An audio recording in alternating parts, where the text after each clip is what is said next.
এক প্লেট বিরিয়ানি দাও।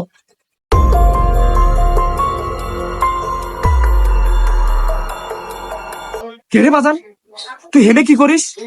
রোজা রমজানের দিন রোজা তো থাকিসনি, তারপর হেনে আসিস বিরিয়ানি খাবি? তুই এত বিরিয়ানি খাবি মন চায়? বছরে হলে একটা মাসে হয়েছে ফজিলতের মাস, তোরা তো রোজা থাকিস না, নামাজ মাস কালাম কিছুই পড়িসনি, তারপরে পাবলিকের সামনে এনে বসি বিরিয়ানি খাবি রাখাও না? তোর যদি এতই খাতি মন চাইতি তুই বাড়িতে বসে খাতি, কেউ দেখছি না।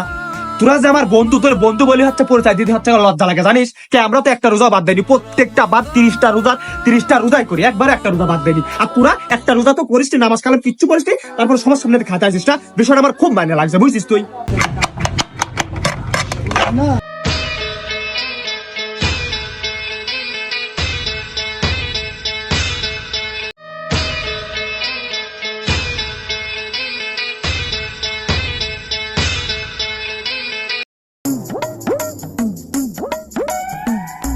এই ভাই আপনি টাকা দেন নাকি? কোন বিরিয়ানি খাইছেন? আপনি নাটক খাবাচ্ছেন নাকি?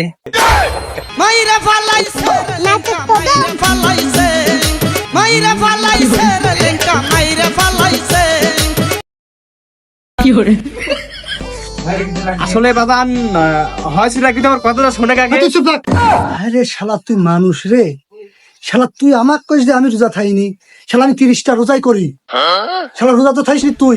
আজকে আমি বন্ধুরা মিলে ইফতার পার্টি দেবো, এই জন্য তোকে শালা রাইছি। আজকে আমি নিজের তরফ তেন তোরে সবার ইফতারি করাবো, এই জন্য আমি এখানে বিরিয়ানি নিতে আইসি। আর তুই আমাক কইস আমি রোজা থাইনি, তুই আমার কাছের বন্ধু, এই জন্য তোর জন্য আমি 2 প্যাকেট রাইছিলাম, এক্সট্রা করে রাইছিলাম। আর তুই কিনা তুই আমাকে ছাড়ি মারিস এখানে আইসি রোজা না থাই। যা তুই বাদ, যা তুই ইফতার পার্টি আশপাশে আসবি না, যা। 2 প্যাকেট লাগাতো না, আমার 1 প্যাকেট দিস, সময় পরিষ্কার দিস, 1 প্যাকেট দিস। চুপ করা হয় শালা। আরে বাজান তোমার কথাটা শুন, তুই আমার কথাটা শোন। তুই আবারও কথা করছিস।